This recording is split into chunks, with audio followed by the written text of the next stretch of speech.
Kun sagantaa BBC afaan Oromooti. Nu waliin tura.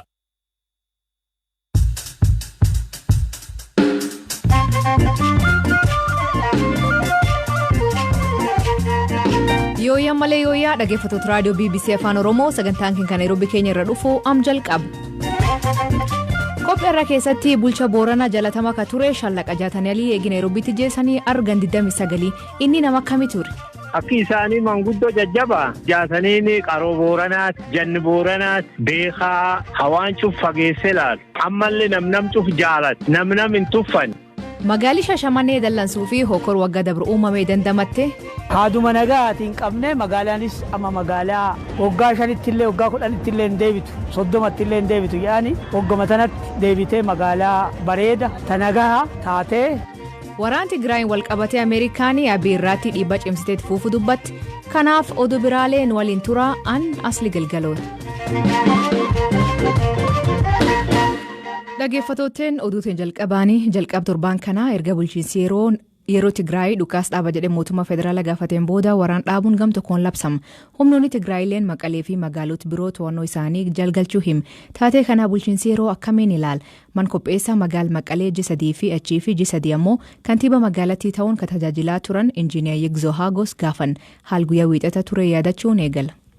ማለት አንድ ለውጥ እስከ አመጨረሻ ለውጥ አማቲ ምንም ለሆነ ነገር የለም አማ መጋላ ፍንፍኔን ጅራ ወራና ወጅነን በይ አንገጥ ሙራት ተማን አርግኔ ሙተከባኑ ለፈኑን ቀቡን ቱረ ዱፋ ጅሩ ጀደመኑ ትንመምነ መዳልን ኡምና ጅጅረሙን በር ዋጅረን ኬሶ ጀዱ አነቱ ገረጥ ሙራት በይ ነሞታ ቡቃኒ ፊ ረከተን ገርጋሩን ዋነራ ኤገሙፍ አመሳቲ ኩለኔት ወጅታን ቱረ magaalicha keessatti wanti hin taane mul'annaan nageenya koo eeguudhaaf iddoo kana dhufe guyyaa tokko dura qaamoleen mootummaa iddoo murtaa'e akka turru nutti himaniiru bulchiinsa olaanaa qofa otoo hin taane kaabineen hundi ni beeku iddoo sana dhaquu dhiisee kan finfinnee dhufes jira federaalatti hundaa'eeti kan nutti himame akka dhufnu otoo hin taane iddoo tokkotti akka walitti sassaabamnu ture boodarra waraanni dhufaa jira walitti qabamaa jedhame. Injiinar Yigzoo yaada waan qabdaniif achi baatanii jennee gaafannaan akkanaa nu deebis. Ani ማለት በሰላዲ ስለሄደ ሁሉ አቀንዲ እናንም መስለምሳ ለማንኛውም ይሁን Anojii kootiin madaalama wanti fedhe dhufu ani uummata Tigraayiif hojjechuufan dhufe magaalichatti saamichi wayita mul'atutti itti gaafatamummaa mootummaa qabadhus nama waan hin ta'eefin of baraaruuf jechan achi ba'e uummata Tigraayiif waan hamtuun hojjenne ogummaan qabuun tajaajilaan ture ammas nan tajaajila haa ta'u malee boru yookiin immoo iftaan nan deebi'a ani dhalataa Tigraay dhiibbaa qaama kamiyyuu sodaadhee achi hin baane otoon hubatiin gumaacha nani qabu kallattii sirrii hin taaneen kan ilaalan jiraachuu malu namni beeku garuu kanan raawwatu wayitana cufe mi'a koomaa qabadeen baane uffataa fi laaptooppii koollee hin fudhanne waanin hojjedhu hedduun qaban ture misoomarran ture hojii koobilistooniin hojjechaa ture buqqaatota gargaarootu narra ture amma xumuraatti isaan gargaaraan ture dhukaasni hin turre dhukaasa bananii magaalichas hin qabanne. Mootummaan federaalaa dhimkan irratti maan isaniin jedhee gaafii gaafatamaniin kun murtee qaama olaanaati maal ta'uu akka danda'u eenyuun hin beekuu jechuun deebis. Gamkaaniin rakkoo naannoo Tigraay mariidhaan furuu fi karoora qabu mootummaan Itoophiyaa hima.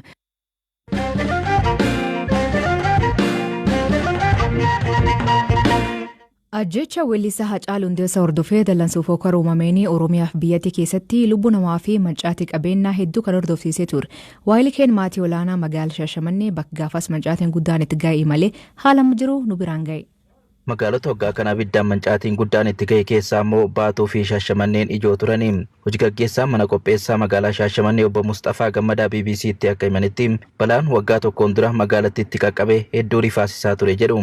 Miidhaa uumame gara hoteelotaatiin hoteelota gurguddoo 27 ta'anii fi akkasuma manneen dhuunfaa 800 fi 18 ol ta'an miidhaan irra ga'een ture isa sanneen amma konkolaattota 85 ta'an konkolaattota akaakuu garaagaraa irra miidhaan gaheera hawaasni miidhaa xiinsammuu bal'aa irra gaheera. Jiraattuu magaalattii kan ta'anii fi namoota manni isaanii jalaa gubatee ture keessaa tokko kan ta'an Addee Muluu Nugusee balaa waggaa darbee sana yoo yaadatan akkas jedhu. ከሌሊቱ 12 ሰዓት ነው ሆ ብለው ገቡብን halkan keessaa sa'a 12tti girrisanii nutti galan qabeenya keenya sassaabanii fudhachuun gadi baasanii guban anis nan kadhadhe ani jaartiidha ijoollee koo nan ajjeesinaa jedheen kadhadhe sin ajjeefnu dhaabadhu naan jedhanii meeshaa koo qabu gadi baasuun guban meeshaalee keessaa firiijii wayita gubanitti inni boba'u wajjunumaan manas bobeesse anas na harkisanii lafaan na dhahan uffatallee otoon kadhadhuu na didan achi bahee bataskaana seene. Shaashamanneetti erga balaan suni qaqqabee waggaan tokko darbus gamoo hoteela Hayilee dabalatee manneen ashaaraa ibiddaa qabatanii akkasumatti turan ammallee ni mul'atu. Dargaggeessi hedduun hojii malee daandii magaalattii irra yaa'us magaalattiin ammallee wiirtuu hojii dhabdummaa guddaan itti jiru ta'uu akka hin oolle ni mul'isa. Haa ta'uti magaalaa Shaashamannee yeroo ammaa kana sochii daldalaa ho'aatu keessatti mul'ata. Magaalli bakka duriitti deebi'uuf waggoota itti fudhata jedhamee ture kuni waggaa tokko kanatti dandamannaa cimaa keessa akka jirtu namni magaalattii duraan beeku ni hubata. Jiraataa magaalattii fi abbaan gadaa Bushushee Buttaa waan magaalli Shaashamannee waggaa tokko kana keessa dhufte akkas jechuun ibsu. Magaalaan illee deebitee magaalaa nu taatiin seene namoonni ammoo deemanii illee walii fayyanii waliin jiraatanii illee nu seene. Rabbi ammoo waan galeessan inni danda'a waan ta'eef aadamateenaan itti deemne haaduma nagaatiin qabne magaalaanis amma magaalaa waggaa 5tti illee waggaa 10tti illee hin deebitu 30tti illee hin deebitu yaani wagguma tanatti deebitee magaalaa bareeda tanagaa taatee wanni bade sunniinis dacha'ee ijaarame baay'ee magaalaa namatti tolu tokko taate namoonni illee kaleessa fayyaa walii dhaban illee waliif finnee walii ijaarree walitti araarsuudhaan aadaan teenna safuun teenna wal baattee wal jiraachiftee waliin dandeettee waliin jiraatti waan ta'eef jennee garaa saba sanii illee ijaarree.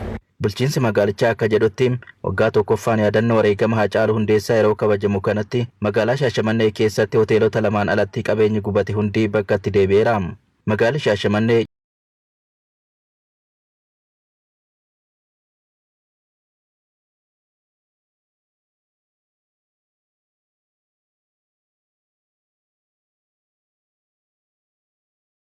Waaqni ammallee isaan haa eebbisu umurii haa dheeressu sobni maal godha garuu ammallee ni sodaanna guyyaa dheengaddaa gaafa waggaan tokko guutu guddoo sodaanne garuu waaqayyoo beekaadha.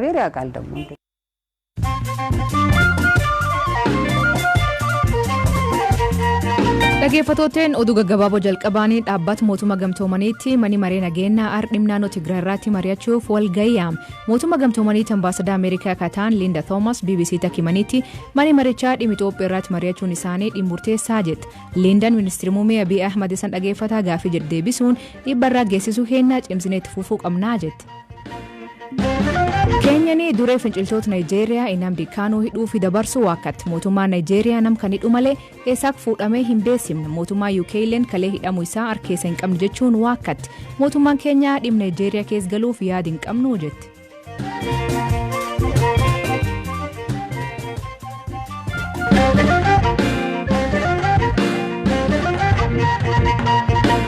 Bulcha Booranaa jaalatama ka ture Shaallaqa Jaatanii guyyaa har'aa gandi 29 ka dabre magaalaa Naayiroobii Keenyaa keessatti ajjeefamu.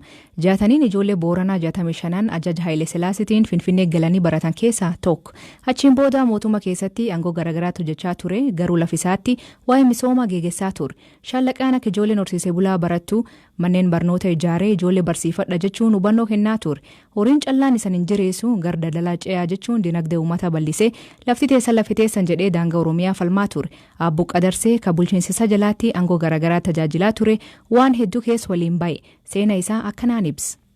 Akki isaanii manguddoo jajjaba jaataniin qaroo booranaat janni booranaat beekaa hawaancuuf fageesse laalu ammallee namnamcuuf jaalat namnam hin tuffan nam kabaj guyyaa lolaa jannaa waraanallee num waliin bu'ee lolaa ture guyyaa dubbii nam dubbatu guyyaa murtii nam murteessu nama jaba booranidhaaf jedhee ganna kiyya keessa nama arga keessatti hawalti dhaatuun hin qabu. Inni gaaf bulchaa yeroo ta'e namni inni hojii kenneef keessaa ati nam tokko gaafas atileen dargaggeessitaa'uu inni manii is waliin hojjechuun kee menuuf ibs inni akka bulchaatti nama akkami. Tokkoffaa inni diktaaterii miti very democratic waan cufadoo ati balleessa qabaattellee taa'ee si gorsee si mari'atee yoo ati gorsitellee si jala dhaga'ee si jala fudhatee waan sun namujiitti nu gaafa nu ijoollee tamaarii wal baranne gaafa beesee munaadaa duri baalabbaatii nyaatu inni dhufee Finfinnee dhufee nama aadaa abbaan qabne nama hiyyees katamaarii immoo fedhu waan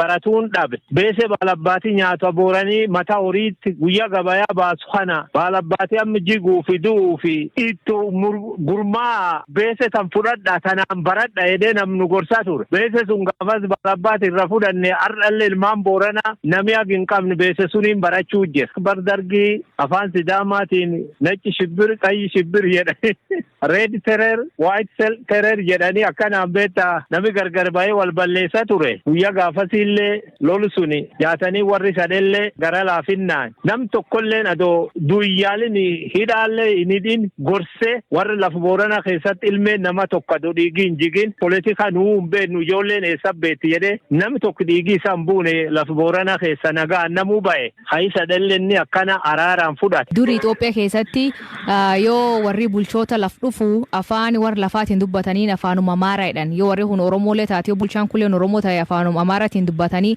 nami biraa afaan Amaaraatti afaan Oromoo deebisaa fi jedhan ammoo jaatanii gaaf bulchaa yoo dhufee laf Gujii laf Booranaa warra afaan Oromoo dubbatuun haasa'u afaan Amaaraatiin hin haasa'u afaanuma Oromootiin dubbisiisaa jedhan meetaan irnuu ba'e. Jaataniin carraa argati cufaanii laftan keessatti afaan Oromoo malee afaan Sidaamaa gumii tana dubbatee hin beeku akka eegana afaan gumiin tun deemtee afaan ufiitiin hojjattee afaan ufiitiin dubbattu nutti hima ture gaaf tokko harmirraa waan koblaa siidara duula garamma lafa Sumaalee qabattee kana duula kaanee namichi guddaan gaafa Sidaamoo Kiflaager jedhanii hakanirra guddaa namichi gabaabaan tokko dhufee duuba makiina koree nam boorana kam duula ka'ee dubbata makiina gubbaa koree duuba jaataniin nama afaan deebisuu fi afaan Oromoo deebisa waliin koran jennaan jaarsi namichi kun aadaa biyya hin beeku biyya wanni farri ta'uu isaa hin beeku nami safara kan dhaqee hin balleessin lafeen abbaa kiyyaa na waraan maani jedha jedhee afaan kan dubbat jennaan namichi kun afaan Oromoo dhaga'u jaatanii wanni kun aadaan iti ammoo isa maan jettan jedhee afaan biraan gaafate biyyiti lafeen abbaa keetii si waraantu jedhanii garte jaatanii na fula akkasiillee namni sun namisa alaqaa guddaa akkasiiti immoo waan qeeraa inni dubbannaa biyya wanni inni jedhu waan qeeraa ittime. Isan gaafas akka bulchoota Booranaatti waan iddoo hojjettanii wanti isan gaafas yaaddan kasila jaataniin ariiroo jiraate uummata kanirra gammas jira. Waan guddoo jira. Fakkeenya barnooti womqaraayyuu jenne yayyabi sunin arja jabaate akka barnootaatti akka fakkeenya manta barumsa banuut akka kutaalee dabaluut high school haga elementary akka naannoo muujiin chachootee wanni jaatanii alilafaa suni barakattee deemuu jirti hosteeliillee jajjabaachuu jirti hammeen badan garre karaa kanaan jabeenna jira yuunivarsiitiillee kuno labanamte horii bulii deeban abuqa atilleen horii bulii deebanii. Jaalisa ka waggaa dheeraa fi barreessa kitaaba seenaa jaatanii abtaa dhiliiban dootii akka ta'e sana dhukkubsitin jirtuu jedhe jaatanii nam qajeelaa haasan isaa nami xiqqaa guddaan jaalatuu jedhe duusaatiin dura Naayiroobii wal argee ture yaada akkamii qabaa jedhe gaafadhe. Yaadni biin qabu inni walgarree haasofnee maan dura na yaad jennaan egaa akka warri nam dubbii nam warri seerii akka namni kun itti qajeelte egaa malee karaa sun taa'ee eegadde malee yaadni bii waan kan siin jedhu qabu naan jedhe. Deemee warraan lolallee hin jenne. Egaa biyyi kaasee akka egaa warraan lolallee waan kanallee hin jenne ni akkuma dubbiin fuuldura deemtu laalee akkasiin chacho'aa jedhnaan jedhe. Egaa waan kee jirtu silkii kiyyeen qaba silkii egaa nabeessis jedhe. Haqi isaa wal garreeyyii afuriin dubbatti egaa du'e isaa namni qarisaa wal nu garsiisu Mahammed Galgaloo jedhani Mahammed Galgaloo kaan silkii tiyyiin qabaanaa bilbilee akkasii jeesannatti. Firaa fi xaallee nama du'i guddoo inum dhagaa haatiyyallee haqi dooti isaa sun garaa na nyaatte egaa tasa akka malee dooti nama taakkisaa garaa na nyaatte hin jiru. Galatooma abtaadhi. Eeshi galatoomaa. Hagammaa namni jaatanii aliitiif hidhamee hin jiru. Oduun jaatanii alii kan qofaa miti bal'inaan weebsaayit keen BBC News Afaan Oromoo irraa torbaan dhufuu hordofaa. Dhaggeeffattootni torbaan guutuu nu eeggatanii dhaggeeffachuu keessaniif ulfaadha isaniin jedha. Torbaan kana gar caalanii odeessaalee caalu hundeessa irraa xiyyeeffannee yaadannoo isaatiin wal qabatee oduu dabalataa weebsaayit keen irraa dubbisa. Sagantaa kan qopheesse Elias Mulugeeta gam teknikaatiin Davis Masaaru keessaniif dhiyeessan asli galgalooti. Ag torbaan dhufuu isaatti akkana nagaa waaqahee bulaa oraa bulaa deebana hangafamaan dhan bulaa.